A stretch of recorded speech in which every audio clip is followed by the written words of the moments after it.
In Europa Universalis 5, institutions are perhaps the biggest blocker to progress in the game.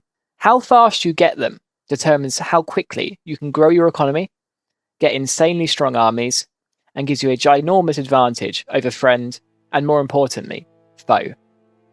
So in this quick guide, we're going to be covering how quickly they spawn, how you can get them in your nations, and how you can speed up that institution spread. So let's start with spawning institutions.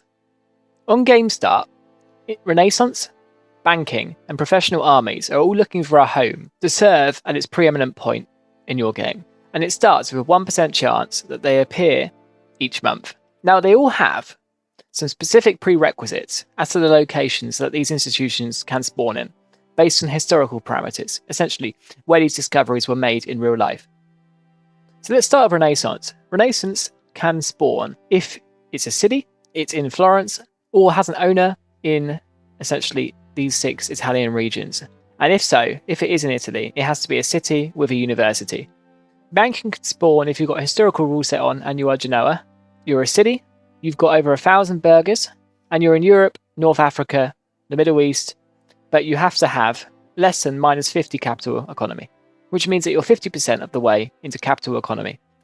And professional armies can spawn in any random city, specifically in Paris, or if you're in Europe, you've got more than 0 monthly manpower, so you've built a sergeantry, and you're past 10 progression to quality. So as such, you can increase the chance of spawning these institutions by making yourself fulfill as many of these requirements as possible. So whether that is founding a new city, or progressing yourself further into quality, it's up to you, and what institution you're really looking to get. But this can be really worth it, as there are some huge buffs to getting an institution first. Take professional armies. The combat meta at the moment is a little bit annoying, because levies are really weak, they can get stack wiped easily, they don't replenish very fast, and they're quite low quality. But if you can be the first to a standing army, you can demolish your rivals in EU5 in both single player and multiplayer. And the biggest example of this gap isn't the quality of troops you get, such as cavalrymen, handgunners, men-at-arms. Don't get me wrong, they are very, very, very strong, and you need to go for them. But the biggest difference between this tech and previous techs is this building here, the armory. As we mentioned prior, the sergeantry is really strong in the early game because it gives you 5 monthly manpower and the ability to recruit regiments. But this huge gap applies to armories too. As you can see, they give 10 monthly manpower, so double what a sergeantry gets, and the ability to recruit regiments. But the issue is that you can't just build these in your capital like a sergeantry. You can pretty much build them anywhere. As you can see, they'll be built in a city or in a town. And the issue is that before you unlock armories, there's only a few nations that can have widespread levels of regular troops. Egypt is one of them because they get an additional building to get monthly manpower and the ability to recruit regiments through their Mamluk system before armories are invented, and holy orders get them as well. So these nations already have a gigantic advantage in the Age of Traditions as you go into the Age of Renaissance. But then whoever gets professional armies first will join this club, and they can use it to completely wipe their opponents off the map, as regulars are not only so much stronger than levies, but they regenerate a lot faster. And if they are stack wiped, you can just make a bit more when your manpower recovers and your money recovers. You're not stuck waiting for 5 years to get 50% of your pool back. So now on to institution spread. How do we increase this, and how do we see how fast it's spreading in our provinces? Well, if you navigate to the institution map mode and hover over a province, you can see how quickly the institutions are spreading inside it.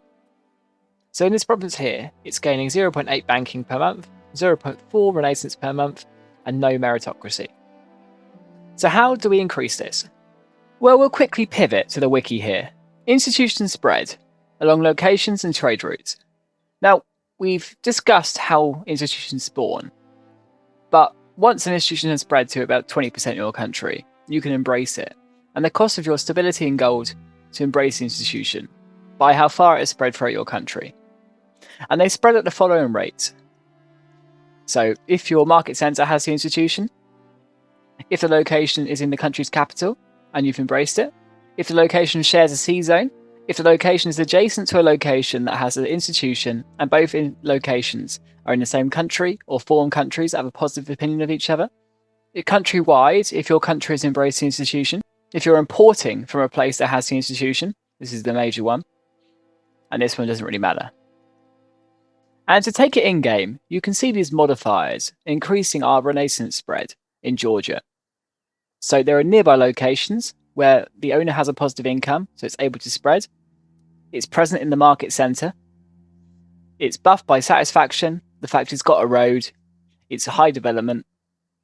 It is debuffed by its size of location and its movement cost, but you can't really change this other than increase a road.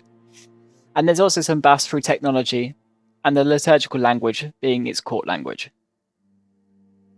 So just to recap, you can import institutions by importing goods from markets that have the institution. Take banking, for example. That happens in Rome and Naples quite quickly. So say you're the Ottomans and you want to get the institution. You can import goods from Naples, bring that into your market, and it will spread quite quickly. And then all you need to do is get 20% in your country, and you can embrace it. And keeping high relations with your neighbours will help as well. So if you're the Ottomans, make sure you've got high relations with Naples in that market, or Bulgaria in this market up here, or Venice in the Ragusa market, because this will increase the institution spread through trades, through provinces, and just overall, really. While you're at it, another useful tip is that if your subject has an institution that you don't have yet, you can get them to offer you knowledge sharing through subject actions. You can also send this the other way as well, and if you have an institution, you can knowledge share to your vassals. Finally, going back to spawning institutions, there's also a modifier that you get for spawning it in a province. So you start in the game with some pre-existing institutions. For example, feudalism is spawned in Aachen, so it has 100 possible nobles for the rest of the game because of this. Same with Rome and 50% local pop promotion speed, and Kalimbang with 0.25 cultural tradition. For the rest of the game, however, these institutions are spawnable, so they can happen in your provinces if you put enough effort into spawning them. So you can get some huge buffs for your nation by focusing on it. For example, 50% monthly manpower, if you can get the spawn of professional armies, or 0.5 local cultural influence, plus 1% local monthly prosperity for banking. The New World gives monthly sailors, pike and shot local weaponry output, printing press local max literacy, artillery cannon output, confessionalism 100% pop conversion speed, global trade market attraction, manufacturing's building cost, military revolution monthly development, scientific revolution, literacy, enlightenment unrest, industrialization production efficiency, and levy en masse levy size. These are really humongous buffs. You need to consider them and see if you can get as many as possible. So I do hope this video helped you out a bit. The most important thing to know though, keeping your opinion up with your neighbours and importing from markets of institutions are the most important things you can do. It's not easy to get institutions in EU5. Especially now knowledge sharing is quite a hard mechanic to get. It's only viable between subjects and you can't do it between countries. So work hard, get your institutions as fast as possible, and get yourself an advantage in your EU5 games. Thank you guys for your continuous support. I pushed this one out a bit fast, so apologies if the quality is not up to my usual standards. But I wanted to get it out for you people as I've been pestered with questions about institutions at the moment, as they are so important in this game. Thank you for watching. Please think about subscribing if you haven't already. We're continuing to push out educational content and try to teach people this game as fast as possible. Have a great day.